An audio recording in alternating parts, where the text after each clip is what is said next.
সেনাপ্রধান মিস্টার ওয়াকারুজ্জামান গণমাধ্যমে বিবৃতি পাঠিয়েছেন থ্রু আইএসপিআর। নজিরবিহীন ঘটনা। প্রত্যেক দিন লাস্ট 4 days 5 days যাবৎ দেখছি নিয়মিত সেনাপ্রধান গণমাধ্যমে বিবৃতি পাঠাচ্ছেন এবং সর্বশেষ যে বিবৃতি পাঠিয়েছেন এটা ব্যতিক্রমী। ইতিহাসে এই প্রথম, এরকম আগে কখনো ঘটেনি। নিয়মিত ফেসবুক পোস্ট দিচ্ছেন, এর মানে জনগণের সাথে সম্পর্কিত হওয়ার চেষ্টা করছেন। বাংলাদেশে স্বাধীনতা দিবস এর আগেও এসেছিল, আর ওয়াকারুজ্জামান নতুন সেনাপ্রধান নন, কিন্তু বিভিন্ন দিবস বা দিবসের আগে পরে বিবৃতি এভাবে ফেসবুকে প্রচার করা, গণমাধ্যমে স্টেটমেন্ট আকারে পাঠানো, এটা অতীতে ঘটেনি। 26শে মার্চ উপলক্ষে বিবৃতি সেনাবাহিনী প্রত্যেক বছরই দেয়, জাস্ট ওয়েবসাইটে পাবলিশ করা হয়, কিন্তু সোশ্যাল মিডিয়ায় পাবলিশ করা হতো না। গত বছরে কোনো বিবৃতি সেনাবাহিনীর ভেরিফাইড ফেসবুক পেজে আমরা পাইনি, কিন্তু এবছর দিচ্ছে তো দিচ্ছেই। শব্দ চয়নগুলো পপুলিস্ট, প্রো পিপল এবং জনগণের কাছে জনপ্রিয় হওয়ার একটা চেষ্টা। এই বিষয়টা একদিকে পজিটিভ, আর একদিকে ভয়ানক একটা অশনি সংকেত। দুইটা ব্যাখ্যা আছে। আমি আসছি সেনাপ্রধানের বিবৃতিতে, যেটা স্বাধীনতা দিবস উপলক্ষে তিনি দিয়েছেন। একটা হচ্ছে যে না, নতুন বাংলাদেশকে তিনি ধারণ করেন, সেনাবাহিনী ধারণ করে, বিপ্লবের পক্ষের শক্তি তারা, এটা একটা দিক এখানে আছে। এবং শেখ মুজিবের নাম, গন্ধ, এগুলো কিন্তু উচ্চারণ করা হয়নি। শেখ মুজিব মুক্ত স্বাধীনতা দিবস, এটাও কিন্তু দীর্ঘদিন পর প্রথম। 75 15 আগস্টের পর কিছুদিন এরকম শেখ মুজিবের নাম উচ্চারণ করা যেত না, কিন্তু তারপর আবার জিয়াউর রহমানের আমল থেকে নেওয়া শুরু হয়েছে। আর এই প্রথম 2025 সালে 26শে মার্চ শেখ মুজিব মুক্ত, শেখ মুজিবের নাম গন্ধ মুক্ত একটা বিজয় দিবস আমরা দেখতে পাচ্ছি।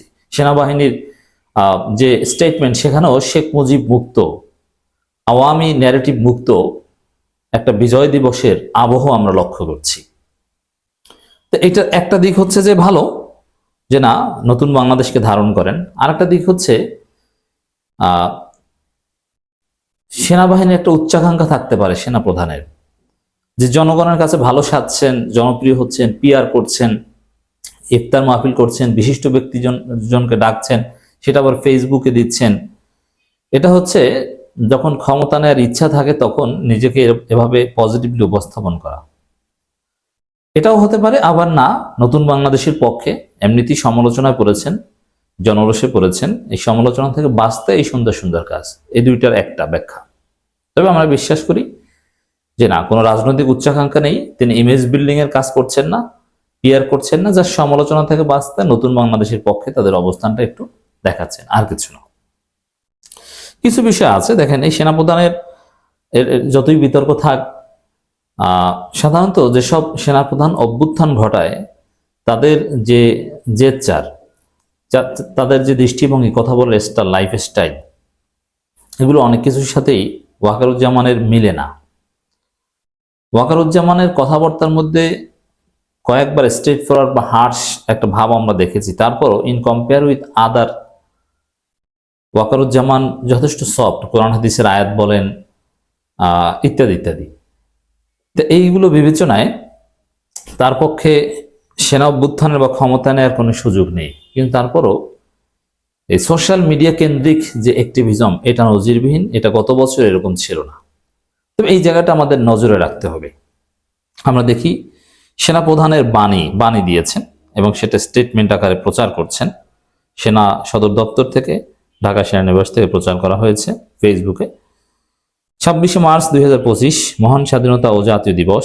আমাদের জাতীয় জীবনে এই দিনটির গুরুত্ব ও তাৎপর্য অপরিসীম। 1971 সালের এই দিনে এদেশের মুক্তিকামী আপামার জনতা কাঁধে কাঁধ মিলিয়ে দেশ মাতৃকাকে স্বাধীনতার শৃঙ্খল মুক্ত করার লক্ষ্যে, পরাধীনতার শৃঙ্খল মুক্ত করার লক্ষ্যে পাকিস্তানি হানাদার বাহিনীর বিরুদ্ধে সশস্ত্র সংগ্রামে ঝাঁপিয়ে পড়েছিল। দীর্ঘ 9 মাস রক্তক্ষয়ী সংগ্রামের মাধ্যমে অর্জিত হয় আমাদের চূড়ান্ত বিজয় এবং বিশ্ব মানচিত্রে স্বাধীন দেশ হিসাবে স্থান করে নেয় আমাদের প্রাণপ্রিয় মাতৃভূমি বাংলাদেশ। এ কারণেই 26শে মার্চ আমাদের জাতীয় জীবনে গৌরব ও অনুপ্রেরণার চিরন্তন উৎস হয়ে থাকবে।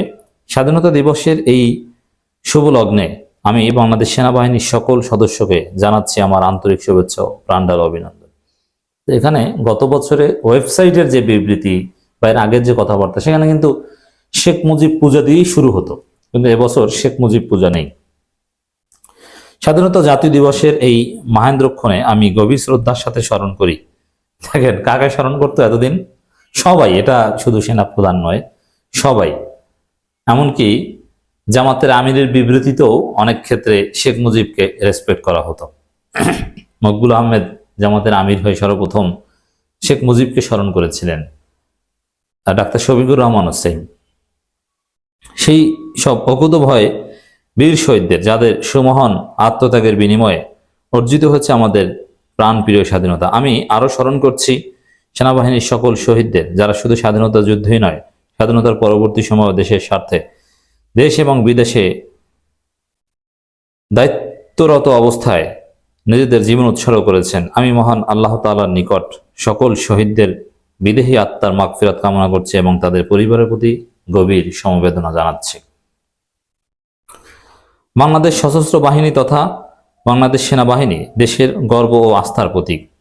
দেশের সার্বভৌমত্ব ও স্বাধীনতা অক্ষুণ্ণ রাখার নিমিত্তে সেনাবাহিনীর প্রতিটি সদস্য সর্বোচ্চ ত্যাগ স্বীকারের জন্য সদা প্রস্তুত রয়েছে। মহান মুক্তিযুদ্ধ দেশপ্রেমের চেতনায় উদ্বুদ্ধ বাংলাদেশ সেনাবাহিনী দেশের স্বাধীনতা ও সার্বভৌমত্ব রক্ষার মতো সাংবিধানিক দায়িত্ব পালনের পাশাপাশি পার্বত্য চট্টগ্রামে সন্ত্রাস দমন ও আর্থসামাজিক উন্নয়ন, ইন এইড টু সিভিল পাওয়ারের আওতায় আইন শৃঙ্খলা পরিস্থিতি নিয়ন্ত্রণ, জাতীয় দুর্যোগ মোকাবেলা ও অবকাঠামো উন্নয়ন ও আত্মমানবতার সেবা প্রদান এবং আন্তর্জাতিক পরিমণ্ডল শান্তিরক্ষা সহ বিভিন্ন কার্যক্রমে আত্মনিয়োগের মাধ্যমে অনন্য ভূমিকা রেখে আসছে এবং ভবিষ্যতেও তা অব্যাহত রাখবে বলে আমরা আশা করি। এই যে সেনাবাহিনীর প্রো পিপল কাজগুলোকে এভাবে ফেসবুকে প্রচার করা, এগুলো সাধারণত যুগে যুগে যারা ক্ষমতা নিয়েছে সেনাবাহিনীর, তারা ক্ষমতা নেওয়ার আগে এগুলো বিল্ড আপ করার চেষ্টা করত। কিন্তু আমরা ওয়াকারুজ্জামান ক্ষেত্রে এভাবে দেখি না, দেখি যে চাপে পড়েছেন সে চাপ ওভারকাম করার একটা চেষ্টা হিসেবে।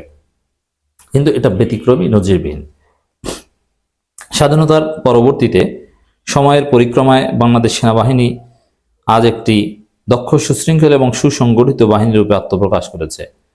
দেশমাতৃকার প্রয়োজনে যে কোনো অর্পিত দায়িত্ব পালনে সেনাবাহিনীর আধুনিকায়ন ও সমর সক্ষমতা অর্জন অত্যন্ত গুরুত্বপূর্ণ। পরিকল্পিতভাবে এবং পর্যায়ক্রমে অত্যাধুনিক সমরাস্ত্র সংযোজন এবং উন্নত প্রশিক্ষণের মাধ্যমে বাংলাদেশ সেনাবাহিনীর আধুনিকায়ন বাস্তবায়িত হচ্ছে। একবিংশ শতাব্দীর চ্যালেঞ্জ মোকাবেলার জন্য আমাদের সেনাবাহিনী এখন সুশিক্ষিত, দক্ষ এবং সদা প্রস্তুত। বাংলাদেশ সেনাবাহিনীর প্রতিটি সদস্য আগামী দিনগুলোতে পেশাদারিত্বের সাথে দায়িত্ব পালনের মাধ্যমে দেশ ও দেশের মানুষের সেবায় নিবেদিতভাবে কাজ করবে বলে আমি দৃঢ়ভাবে বিশ্বাস করি। কিন্তু সেটা কিন্তু আবার ক্ষমতায় যে নয়, ডক্টর ইউনূসের সাবঅর্ডিনেট হয়ে। এটা এই বাস্তবতা মেনে নিতে হবে। পরিশেষে আমি বাংলাদেশ সেনাবাহিনীর উত্তরোত্তর উন্নতি ও সাফল্য কামনা করি। মহান স্বাধীনতা জাতীয় দিবস 2025-এর শুভলগ্নে দেশের আপামর মানুষের সুস্থ জীবন এবং সমৃদ্ধি কামনা করছি। মহান আল্লাহ তাআলা আমাদের সকলের সহায় হন, আমিন। তো ওয়াকারুজ্জামান একটা বিষয় হচ্ছে যে আল্লাহর নাম এবং সেনাবাহিনীর উদ্দেশ্যে তার যে অ্যাড্রেসিং, সেখানে কিন্তু কোরআন হাদিসের আয়াত নিয়মিত বলেন। তার যত বক্তব্য আমরা দেখেছি তাদের ইন্টারনাল প্রোগ্রামের, বিশেষ করে তার বাহিনীকে যখন অ্যাড্রেস করেন as a chief, commander in chief, তখন কিন্তু আমরা কোরআন হাদিসের রেফারেন্স দিতে দেখি। It's positive. তো দর্শক, আমাদের আলোচনার দুইটা উদ্দেশ্য। একটা হচ্ছে যে এই যে ব্যতিক্রমী কাজ করছেন, অনেকটা পিয়ার টাইপের কাজ, এটার জন্য কোনো অসৎ উদ্দেশ্য না হয় এটা একটু স্মরণ করিয়ে দেওয়া এবং জনগণকেও বুঝিয়ে দেওয়া যে না, অসৎ কোনো মোটিভ দেখলেই জনগণকে প্রস্তুত থাকতে হবে। আরেকটা হচ্ছে যে সেনাবাহিনী এই সুন্দর একটা বিবৃতি দিয়েছে, মুজিব মুক্ত বিবৃতি, আওয়ামী লীগ মুক্ত একটা বিবৃতি। অতএব এটাকে আমরা অ্যাপ্রিসিয়েট করছি বলে সেনাবাহিনী যেহেতু এটা প্রচার করছে, আমরা এটা জনগণকে জানিয়ে দিলাম, প্রচার করলাম। ডক্টর ইউনূসের নেতৃত্বে একটা সুন্দর বাংলাদেশ হোক, বাংলাদেশ 2.0 হোক, রিসেট বাটন কার্যকর হোক এবং সেনাবাহিনী ডক্টর ইউনূসকে সর্বাত্মক সহযোগিতা করবেন, এই বিশ্বাস আমরা রাখতে চাই, এই বিশ্বাস আমরা করতে চাই।